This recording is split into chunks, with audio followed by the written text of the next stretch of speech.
Kufikia sasa Kwale County tumeweza kutengeneza hizo CDSs, and also progress has been made in terms of the percentages that each committee will be able to work with. And now I want to invite our panel members to discuss some of the questions that we need to look at.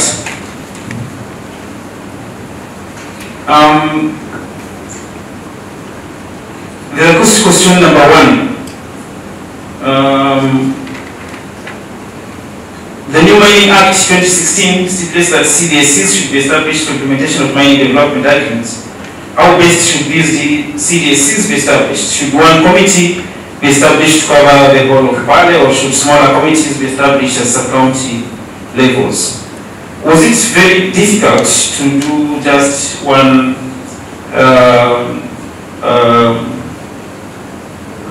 committee for Kwale County that maybe would be able to even still work with the percentages, with the proportions, different proportions for the different mining communities, or the law doesn't allow that, or the law allows it?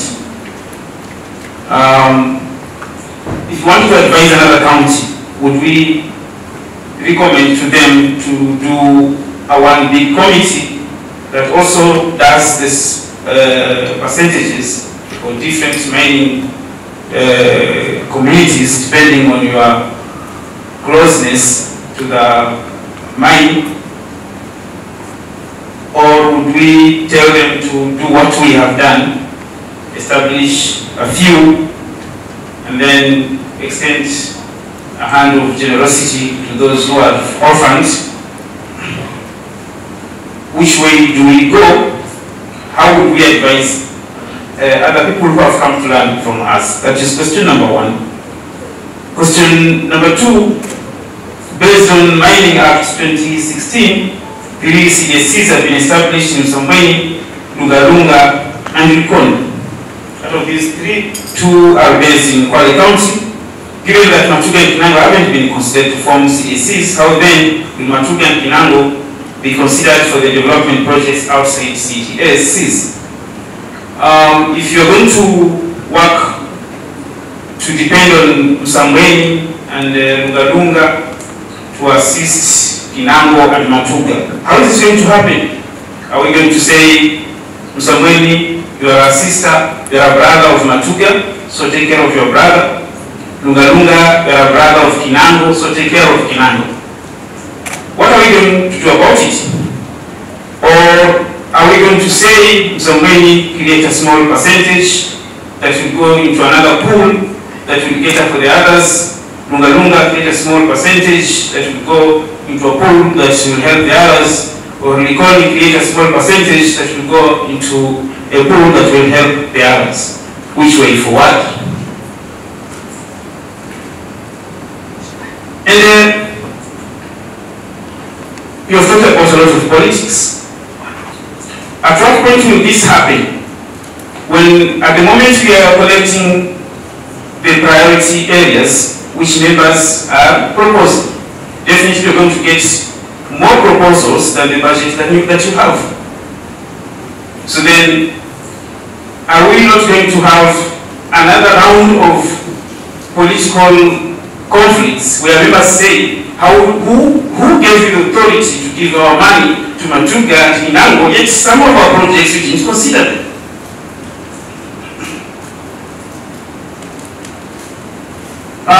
Does Titanium have another plan outside CDSs to continue benefiting community programs?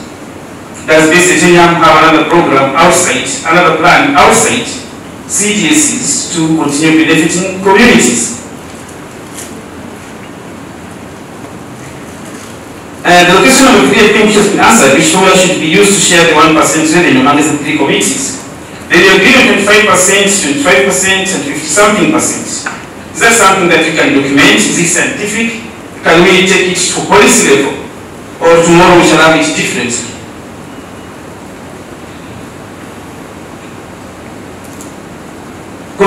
potential of future mining projects to be undertaken within Kwale County, will it be prudent to continue using the current established CDAs, or should new CDAs be established? Does the law allow that more than one investor use one committee that has already been established? Or does each investor do their own committees? If in some way in some county we had two mining investments, can they work with one committee, or each one of them establishes their own committee?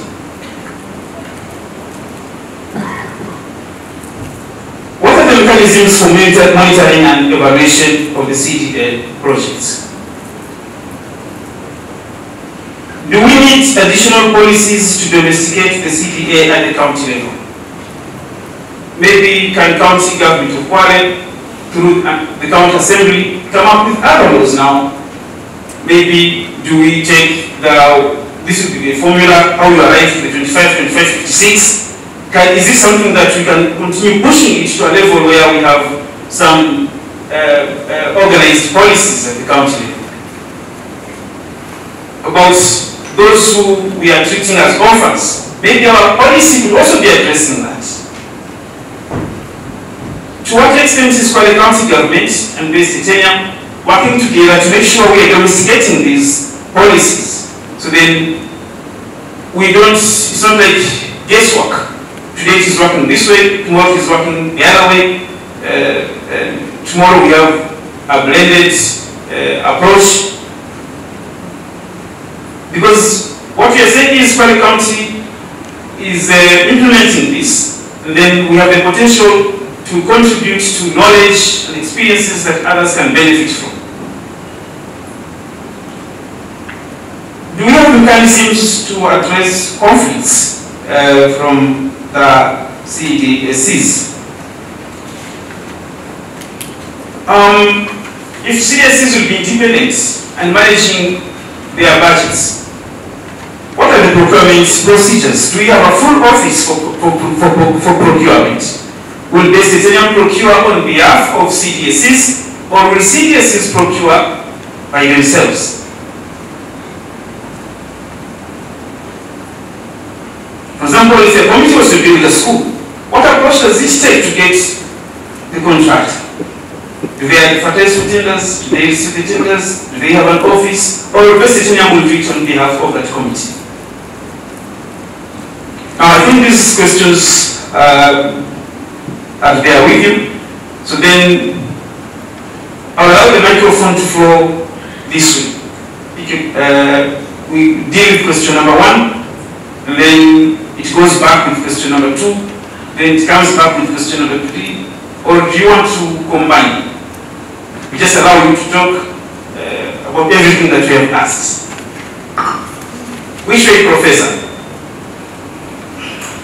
The structured way is the best for time. I don't know whether because number 1, number 2. Then let me allow you to deal with all these questions, Professor. So I'm giving you the chance to share the questions and see how we get the answers. Thank you. I'm now the moderator. Good afternoon. I think first I want to commend Base Titanium and Pius for the nice presentation. I think it was very informative and it set the groundwork for us to deliberate on these tough issues. And UMA initiative, I think this is a good initiative because the questions that you have raised, they are elephant in the house. They are big questions. I don't know whether we will be able to provide the answers, but we will try.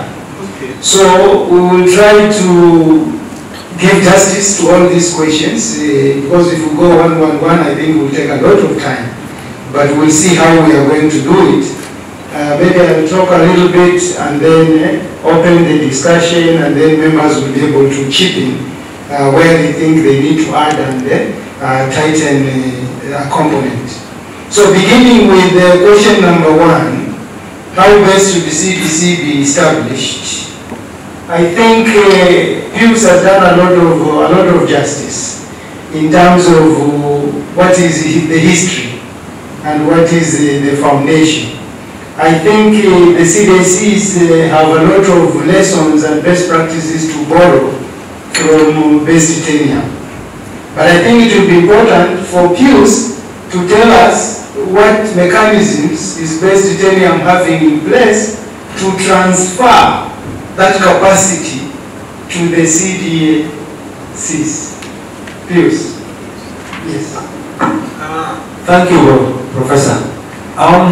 One thing, we are just lucky that the composition, and we didn't really tell people, some of move an agenda to the effect that so and so be elected, but we are lucky that in the current CBSE, all the way from Likoni, I remember the chairman, Walter, was a member of the Likoni Liaison Committee. So he has actually known our culture, he knows our culture. And having 2 or 3 members in the CDSCs who have actually been members of the Liaison Committee, it becomes an advantage. At the same time, it should actually be known that we have 3 members from the license holder, in this case, based Italian. So I'm a member of all these 3 CBSCs. Colin is my boss. Colin is also a member, and Christine. So in a way, we have that advantage. When it comes to Msambweni, the chairman who is seated next to you was also a member of Msambweni Liaison Committee. In actual sense, he was the chairman of a subcommittee known as Education Subcommittee. So he knows the culture. So I'm quite happy with that. Beautiful. Thank you very much. So capacity to transfer, Pius has assured us that we have people who have been in the system, and these people will continue to work with the CADCs. But the question goes further to ask whether do we have one committee for the whole county. Good. I will take charge to appoint the different chairs because they have already enjoyed power. And now we are proposing one committee, you may lose your chairmanship. Okay, so we start with Thank you very much, Professor. Members, please allow me, maybe I will mix up Changanya because of the composition of members present. And I want this information to go down to the village. Sasa, the question Professor asked me is about, can we have a county committee concerning this instead of sub-counties? Yes, it's possible, but normally we are guided by the law. First of all, we should know what a community is, the definition of a community. In the regulation, they have defined what a community is. They gave us 3 examples. A community, it is where the mining takes place, the mine site, 1. 2, the host site, where people were relocated from the mining site to another area that is also defined as a community. Also, another community, it was defined the transportation corridor. That is how we came up with Likoni. So by putting up one county committee, somehow utafinyilia hii watu wengine. Kwa sababu, for this case, if we put one committee of a county, Likoni, it is regarded as the transportation or shipment community. Sasa ukisema ya county, you will leave them out. Secondly, Pius, we have talked about 1%. I'm down to a point, Professor. We have talked about 1%. This is shared by the CDCs. But there is another revenue or code which is being remitted by the company, the mining company, to the national government. In that act, it also stipulates how that revenue can be shared up to the county level.